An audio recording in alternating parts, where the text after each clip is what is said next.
Selamat pagi, ketemu kita di FKM Podcast. Ya, pagi ini teman-teman semua kita bertemu dengan Prof. Mursid. Selamat pagi, Prof. Mursid. Ya, selamat pagi Pak Farid. Assalamualaikum warahmatullahi wabarakatuh. Waalaikumsalam warahmatullahi wabarakatuh.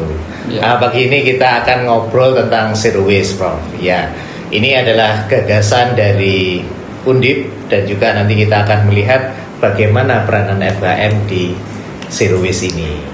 Prof, monggo dijelaskan, Prof. Ini sebenarnya apa sih zero waste itu? Biar kita semakin cetok gitu. Baik, Dr. Farid, terima kasih sekali. Berbahagia sekali pada pagi hari ini kita coba untuk bertukar pikiran terkait dengan konsep zero waste ini.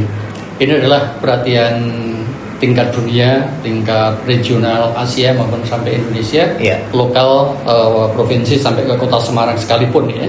Kita semua tingkatan berarti ya, semua tingkatan, oke. Betul.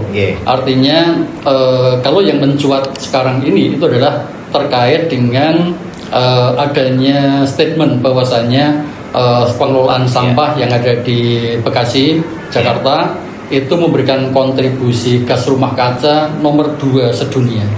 Itu yang di Bantar Gebang ya, luar biasa. Artinya dengan perhatian itu kan hanya semacam gunung es. Tapi sebenarnya fenomena itu juga terjadi secara menasional Indonesia, Pak. Di mana-mana, termasuk Semarang, ya. Betul sekali. Itu yang di Semarang masalahnya juga sudah sangat krusial, di mana kita Kota Semarang hanya memiliki satu-satunya tempat pemrosesan akhir di Jatibarang. Jatibarang itu. Notabene sebenarnya 10 tahun yang lalu itu sudah penuh.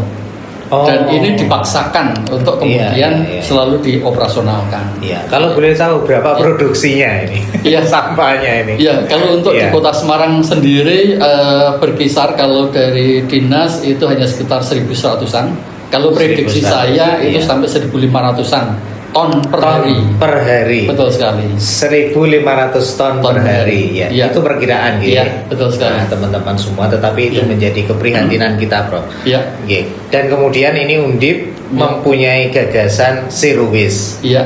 Monggo, bagaimana itu zero waste? Baik. Sebenarnya ini juga Pak Rektor yang membuat statement terobosan yang luar biasa, memberanikan diri Universitas Diponegoro sebagai holding. Jangan memberikan beban kepada Kota Semarang dalam pengelolaan sampahnya ini. Sehingga kita upayakan, kita berusaha bersama berkonsep sampai ke dasar, sehingga istilahnya kita tidak akan mengekspor lagi sampah ke Kota Semarang. Pendekatannya kira-kira seperti itu. Artinya dikelola sendiri oleh Undip. Betul sekali. Sehingga istilahnya terjemahan dari itu semua, karena Undip itu terdiri dari komponen unit, dalam hal ini fakultas. Kita sama-sama termasuk fakultas tercinta kita itu juga harus sudah mengarah ke sana. Jadi setiap fakultas tentunya harus mempunyai peranan di dalam pengelolaan sampah ini. Betul sekali. Terutama untuk mendukung zero waste. Jadi tidak hanya mendukung, tetapi masing-masing unit mereka punya peranan masing-masing. Nah, ini sekarang kita bicara di FKM nih. Kira-kira bagaimana peranan FKM ini, baik dalam zero waste ataupun peranan dari mahasiswa nih, karena kita orang kesehatan masyarakat ini. Betul sekali. Baik. Sebenarnya konsep dalam pengelolaan sampah itu pastilah melibatkan 5 pilar.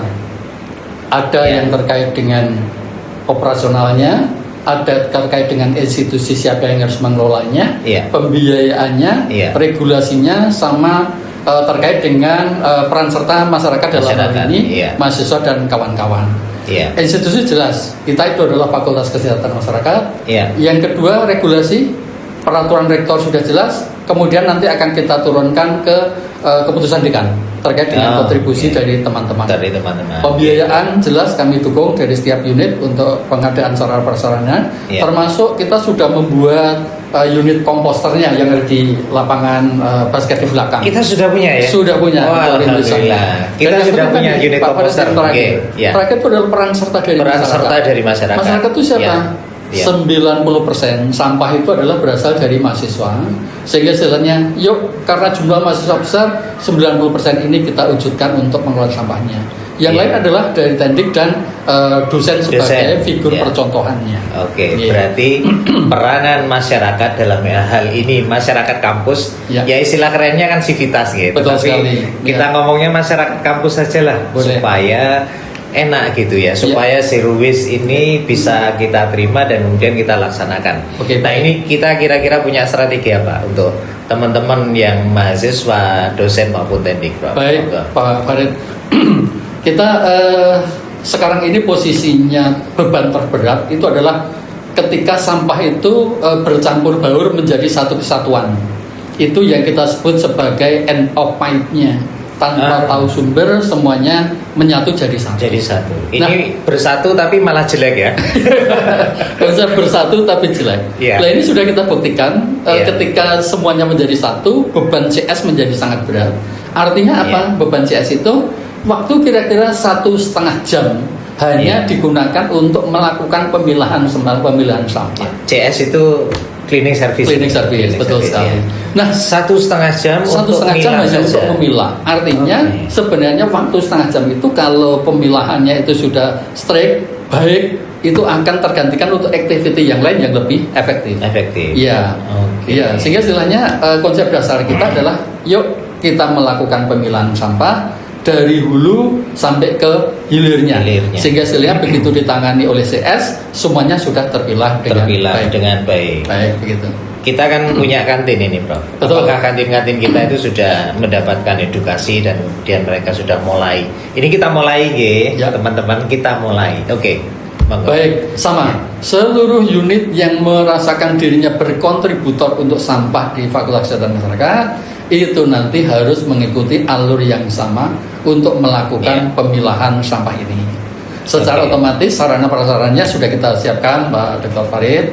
Artinya di setiap ruangan kita sekarang nanti pemilahannya kita kelompokkan ke dalam 4 dulu lah. Yang pertama. Apa saja itu? Kita memiliki sisa-sisa makanan. Sisa makanan. Jadi kalau kita punya satu box dus makan siang, kita buka dulu, kita makan. Sisa makanan tersebut kita bawa ke kontainer yang ada terpusat di setiap gedung. Setiap lantai itu ada. Nanti kita pisahkan di situ. Kemudian yang kedua adalah teman-teman sekalian memisahkan sendok plastik, ada plastik-plastik pembungkus, kemudian ada sedotan dan sebagainya pada lubang yang kedua. Kemudian yang terakhir itu adalah daun-daun tongkol pisang. Dr. Farid juga membawa jandol jagungnya itu. Itu nanti ditempatkan pada satu kontainer yang terakhir. Di 3 kontainer itu kita pilahkan dulu. Kemudian kita masih menyisakan dusnya, sama ada botol plastiknya. Sementara kita di dalam ruangan itu ada kontainer 1. Itu digunakan untuk menampung kardus dan botol plastik yang memiliki nilai jual. Itu kira-kira seperti itu kan. Jadi saya ulangi teman-teman Kalau habis makan, sisa makanannya disendirikan. Dibuang di kaleng tersendiri atau ada satu bagian dari tong sampah yang ada khusus makanan. Betul. Di situ ada gambarnya. Kemudian yang kedua plastiknya. Plastiknya itu apa saja? Bisa bungkus plastiknya. Betul. Bisa sendok makannya. Sedotannya itu disendirikan. Kemudian yang ketiga tadi adalah yang daun-daun dan sebagainya. Itu kalau misalnya kita beli makanan kan ada kadang-kadang daunnya.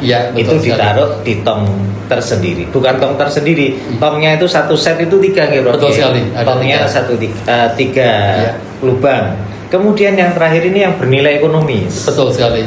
Yang botol plastik, yang kardus-kardusnya itu nanti bisa dijual. Jadi pilah sampah itu orang nyampah nanti justru dari awal itu kita pilah-pilah. Nah, Prof, ini sedikit untuk adik-adik mahasiswa ini karena sebagian besar dari warga kampus ini masyarakat kita itu kan adik-adik mahasiswa. Tentunya adik-adik mahasiswa di kesehatan masyarakat itu punya aktivitas-aktivitas. Mungkin Prof tahu aktivitas adik-adik yang terkait dengan sirkuit ini. Artinya begini Pak Farid, kemarin sudah kita konsepkan juga namanya Green Event. Green Event. Ini menarik. Green Event ini adalah kita tahu Ormawa mahasiswa itu kegiatannya luar biasa. Sabtu Minggu tidak pernah jeda, ada kegiatan. Ada kegiatan. Di situ nanti pada saat Green Event itu pada saat perizinan kita akan berikan catatan di belakang bahwasannya aktivitinya harus sudah melakukan pilah sampah. dari fakultas menyediakan trash bag sesuai dengan jenis-jenis sampah tadi yang nanti kemudian akan dilakukan penanganan oleh cleaning service pada saat proses di hari Seninnya. Kalau itu kan kebanyakan di hari Sabtu dan Minggu, betul sekali, itu yang akan dilakukan. Kemudian di setiap gedung kita ada gedung A, gedung B, gedung C, itu semua sudah disiapkan ada keranjang untuk botol plastik. Itu sudah disendirikan. Nah ini terima kasih komunitas civitas kesehatan masyarakat sudah memanfaatkan itu. Dan itu sekarang ada Bank Mandiri. Itu nanti akan membuka kayak living mandiri yang digunakan untuk rekening bagi penjualan produk-produk seperti itu. Oke, jadi teman-teman matur nuwun Prof. Jadi teman-teman peranan dari kita warga Fakultas Kesehatan Masyarakat itu sudah luar biasa sekali. Mulai dari menyediakan fasilitas untuk pembuangan sampah yang sudah mulai dipilah. Jadi kita beri contoh institusi lain bahwa ini loh pilah sampah yang bisa kita gunakan di Kota Semarang seperti ini. Tidak hanya sekedar kumpul-kumpul terus milah sampah, itu malah menjadi sampah, malah nyampah gitu ya. Iya, betul sekali, malah nyampah. Dan juga ini setiap event itu ada ada kata-kata mutiaranya, green event. Di mana di green event itu sampah-sampah yang di situ sudah disiapkan tempat sehingga membuangnya nanti sudah berdasarkan kelompok. Sehingga ini tidak memberatkan bagi cleaning service atau bahkan ada yang tadi bisa buka rekening jadi yang bisa dijual itu ada rekening mandiri. Terima kasih teman-teman dari Bank Mandiri yang sudah ikut berpartisipasi. Baik Prof, kata-kata mutiara hari ini Prof, monggo. Baik, kita sudah sangat mengenal safety induction, Dr. Farid. Kita nanti akan tambah zero waste induction. Zero waste induction. Betul sekali. Artinya kita akan bergerak bersama setiap momen, setiap event. Seluruh rangkaian kegiatannya harus green event tadi. Kemudian ada semacam guidance kaitannya dengan zero waste safe induction untuk terkait dengan penanganan sampahnya. Itu merupakan cita-cita kita bersama. Kemudian ada pengembangan juga bahwasanya pengelolaan sampah ini nanti juga mengandung unsur education untuk mahasiswa kita bersama belajar bagaimana mewujudkan zero waste pada unit terkecil dalam sebuah kampus, dalam hal ini fakultas, skala lebih besar dalam Universitas Diponegoro maupun dalam skala yang lebih besar di Kota Semarang dan Indonesia. Mudah-mudahan inisiasi dari Universitas Diponegoro, Fakultas Kesehatan Masyarakat bisa memberikan kontribusi besar dalam hal mewujudkan zero waste skala nasional. Begitu, Dr. Farid. Oke, matur nuwun Prof Mursid. Jadi teman-teman sekalian, ayo pilah sampah, ojo nyampah. Ketemu lagi dengan FKM Undi Podcast. Selamat pagi. Matur nuwun. Matur nuwun, Pak.